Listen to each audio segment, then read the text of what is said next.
فقیر بغداد میں رہا وہاں بھی چلتا، جہاں کوئی نہیں جا پایا وہاں بھی گئے. میں نے پچھلے سال تقریر میں کہا تھا نا، ایسا بیج عطا کیا مدینے والے نے، جہاں بودو وہاں کھیتی ہو. توجہ چاہیے اس چیز کو قرآن سے ثابت کیجیے. ایک سوال کہ یہ پہاڑوں پہ بیٹھنا، کیو میں، غار میں نے کہا اچھا چلو قرآن سے ثابت کرتا ہوں. حافظ قرآن ہونے کا تھوڑا تو ایڈوانٹیج ہونا ہی چاہیے. بھائی اسی پہ میں اپنی بات ختم کروں. تقریباً 3,500 سال پہلے حضرت عیسیٰ علیہ السلام سے بھی پہلے بنی اسرائیل کے زمانے میں ایک بستی تھی، ایک ملک تھا. وہاں ایک بڑا کرو راجا رہتا تھا، بڑا خطرناک قسم کا بادشاہ، لوگوں کو تنگ کرتا تھا، ظلم و سفاکیت کا خون بہاتا تھا. اس کا ایک ہی منتر تھا، جو اسے اپنا لے وہ دیش بھکت ہے، جو نہ مانے وہ دیش دروہی. آپ تو کہیں اور تو نہیں جا رہے ہیں نا، اس بادشاہ کی بات کر رہا ہوں. عجیب بات، وہ اس نے ایسا ٹیکس لگایا تھا، اگر اسرائیلی روایات کو کنارے کر دیا جائے اور صرف اپنے علماء کی بات کو ذہن میں رکھا جائے، ایسا ٹیکس لگایا تھا کہ قوم پریشان. یا اللہ یہ کون سا ٹیکس؟ کہیں تم غلہ تم پیدا کرو، میرے گوڈاؤن میں رکھو، میں تمہیں اس میں سے نکال کے دوں. پتہ نہیں وہ کس ٹائپ کا ٹیکس تھا. بھارت میں تو ایسا ٹیکس اب ایسا لگ رہا ہے جیسے اس ٹائپ کا کوئی ٹیکس آ رہا ہے یہاں گیا. اس نے لوگوں کا مال ضبط کر لیا اور یہ کہہ کے ضبط کیا کہ اگر تم نے اپنا مال ہمارے پاس نہیں رکھا تو مجھے ڈر ہے تمہارے یہاں چوری ہو جائے گی. ڈیمونیٹائز کر دیا پورے کلچر، سب کا مال ضبط کر دیا. نہ کھانے کے لیے کسی کے پاس کچھ، نہ بولنے کے لیے.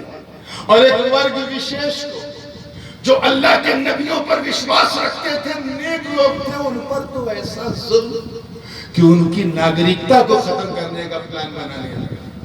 انہیں یہاں سے درگزر کرو، شہر بدر کرو، یہاں اللہ کا نام نہیں لیا جائے گا، معاذ اللہ سے میرا نام لیا جائے گا. پورے سسٹم کو اس نے خرید لیا. وہیں چل رہے نا جہاں میں لے جا رہا ہوں، ادھر ادھر نہ جائیے گا. اب چلے جائیں تو ایک اتفاق ہے، پورے سسٹم کو اس نے خرید لیا، پورا نظام اس نے درہم برہم کر دیا. بادشاہ کا جو باپ تھا، اس بادشاہ کا اس نے اپنے باپ کو مار دیا. چاہے مار دیا ہو چاہے پیچھے کر دیا ہو، لیکن اپنے گاڈ فادر کو اس نے کنارے کر دیا اور خود حاکم بن گیا. ایسا بادشاہ، ایسا کرو راجا کہ اللہ والوں کو تو وہ سانس نہیں لینے دیتا. کچھ نیک بندے، اللہ کے نیک بندے، اللہ جانے وہ 4 تھے کہ 5 تھے کہ 6 تھے کہ 7 تھے، اللہ کا نام لے کے اس کی بستی سے نکل گئے.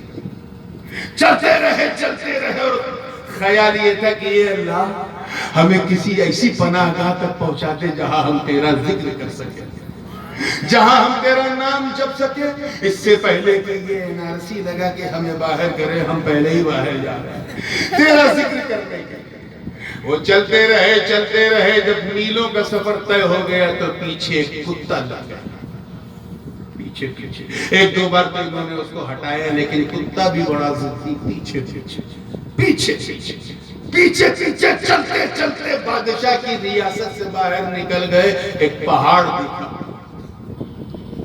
دکھا اور اس پہاڑ کا نام قرآن پاک میں کہف کا پہاڑ. اس پہاڑ کے اندر ایک بڑی ادبھت غار دکھی، گفا. غار بھی ایسی جو پورب سے بھی کھلی تھی، پشچم سے بھی تھوڑا کھلی تھی تاکہ کراس وینٹیلیشن بھی. غار کے قریب پہنچے دیکھا کتا وہاں. ان سے رہا نہیں گیا. ان نیک بندوں نے کہا دیکھ ہم اس ظالم بادشاہ کی وجہ سے وطن سے نکلے ہیں، اس نے ہمارا جینا اٹھنا بیٹھنا سب حرام کر دیا تھا. تو کتا تو بھوکے گا اور تیری آواز سن کے ادھر ادھر سے لوگ آ جائیں گے، پھر ہمیں پکڑ کے لے کے چلے جائیں گے، سارا کام چوپٹ ہو جائے گا. ساتھ چھوڑ دو. وہ کتا اپنے دونوں پیروں کو نیچے کر کے دونوں آگے کے پیروں کو اٹھا کے کچھ بولنا چاہے، مگر اس بے زبان کتے کی زبان یہ نہیں سمجھ پا رہا. اچانک اس کتے نے ہاتھ کو اٹھایا مولا کی بارگاہ میں، عرض کیا باری تعالیٰ مجھے نطق انسانی عطا کر دے، مجھے انسان کی بھاشا سکھا دے، تاکہ میں تیرے نیک بندوں سے بات کر سکوں اور اپنے دل کا حال انہیں سنا سکوں۔ اللہ کی شان دیکھو، اس بے زبان کتے کی آواز باب اجابت سے ٹکرائی، ایک لمحے میں اس کی زبان انسانی زبان ہو گئی اور اس نے ادب کے ساتھ کہا، اے اللہ والو، میں کتا ہوں مگر اپنوں پہ بھونکنے والا نہیں، غیروں پہ بھونکنے والا۔ اپنوں اور غیروں کا فرق جانتا ہوں۔ جس بادشاہ نے آپ کی وجہ سے آپ نکلے، اس کی وجہ سے میں بھی نکلا، میں بھی کسی پناہ میں پہنچ کے اللہ کا ذکر کرنا چاہتا تھا۔ آپ کو دیکھا، آپ کے گرد نور کو گھومتا دیکھا، میں سمجھ گیا بس آپ ہی کے پیچھے پناہ ہے۔ اور سنیے اس کتے کی زبان کیا کہتا ہے، کہتا واللہ انی احب الصالحین، قسم خدا کی میں اللہ کے نیک بندوں سے بہت پیار کرتا ہوں۔ اتنا کہنا تھا، انہوں نے اس کتے کو پناہ دی، مگر کتے کو بھی اپنی حد معلوم، وہ غار کے اندر نہیں گیا، اسی کے دہانے پر بیٹھ گیا۔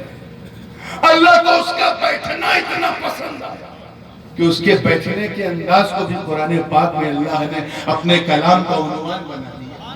چنانچہ فرمایا کلبہم باسط ذراعیہ بالوصیل، ان کا کتا اصحاب کہف کا کتا دونوں بازو کو پھیلائے، پیروں کو بچھائے، سکون سے بیٹھا ہوا، اور یہ غار کے اندر تھے۔ کہاں تھے؟ پیچھے والے بولو کہاں تھے؟ غار کے اندر۔ ایک دو دن نہیں، 10-20 سال نہیں، شبہ ہوتا ہے نا، 446 سال، 500 سال انسان زندہ رہ سکتا ہے، توجہ چاہوں، 100 سال نہیں، 200 سال نہیں، 300 سنین وازدادوا 309 سال، کتنے سال تک؟ 309 years continuously they slept، سوتے رہے، وہ بھی سوتے رہے، ان کا کتا قطمیر بھی سوتا رہا، 309 سال تک نہ ان کی نیند کھلی نہ کتے کی۔ 6 مہینے پہ کروٹیں بدل رہے، جب یہ کروٹ بدلتے تھے تو ادھر ان کا کتا بھی کروٹ بدلتا تھا۔ ذرا ان جاہلوں سے کہو جو 4 کتاب پڑھو، اللہ والوں کے اختیار، ان کے کمال زہد پر شک کرتے ہیں، کہنے دیکھ، ارے جب بنی اسرائیل کے اولیاء کی یہ شان کہ 309 سال تک سو کے گزار دیا، تو اگر امت مصطفیٰ کا بدیع الدین 500 سال تک چلتے پھرتے گزارے تو ہے کیا؟ ایک چیز اس میں اور ایڈ کرنا چاہ رہا ہوں، وہ بات رہ جائے گی کہ غار دونوں طرف سے کھلی، مشرق سے بھی مغرب سے بھی۔ تو ہوتا یہ تھا کہ سورج جب نکلتا تھا پورب سے تو کرنیں اس کی جو ہے غار کے اندر آتی تھی، ایسے ہی جب ڈوبتا تھا پسچم تب بھی کرنیں غار کے اندر آتی تھی، جس سے اجالا ہو جاتا۔ تو کہیں ایسا نہ ہو کہ سورج کی کرنیں غار میں گھس کر، توجہ چاہیے، کہیں اللہ کے نیک بندوں کی نیند میں خلل نہ پیدا کر، کہیں ان کی چمک ان کی آنکھوں کو کھول دے، کہیں ان کی نیند میں کوئی گڑبڑی نہ ہو جائے۔ اللہ کی شان دیکھیں، اللہ نے نظام فلکی ہی چینج کر دیا، ایسا چینج کیا کہ قرآن کی آیت پکار اٹھی، وَتَرَى الشَّمْسَ إِذَا طَلَعَتْ تَزَاوَرُ عَنْ كَهْفِهِمْ ذَاتَ الْيَمِينِ وَإِذَا غَرَبَتْ تَقْرِضُهُمْ ذَاتَ الشِّمَالِ۔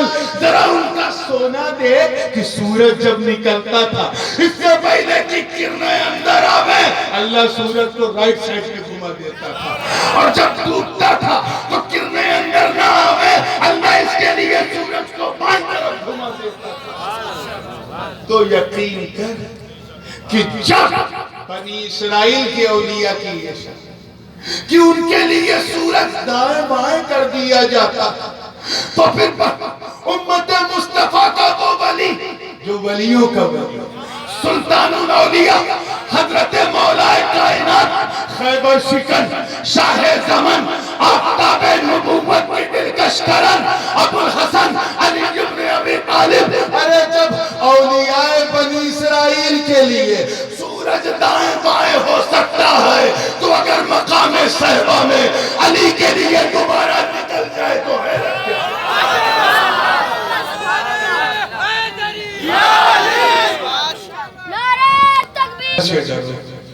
اللہ ہی تمہارا ولی ہے، اس کا رسول تمہارا ولی ہے، اس کے نیک بندے تمہارے ولی ہیں۔ ہم مرید تو ایک ولی سے ہوتے ہیں لیکن پیار ہر ولی کو کرتے ہیں، پیار ہر، جیسے کلمہ ہم ایک نبی کا پڑھتے ہیں، محبت ہر نبی سے کرتے ہیں۔ یہ سب ختم کرو، پکے سنی بن جاؤ، اور جب چلو تو دیکھنے والا پہچان نہ پاوے کہ یہ قادری ہے کہ مداری ہے، یہ چشتی ہے کہ نقش بندی ہے، یہ سہروردی ہے کہ تیفوری ہے کہ اویسی ہے، اسی رنگ میں رنگ جاؤ۔ انشاءاللہ تیرے داہنے ہاتھ اور بائیں ہاتھ پر مدار پاک کا بھی کرم ہوگا، غریب نواز کا بھی کرم رہے گا۔ وآخر دعوانا ان الحمدللہ۔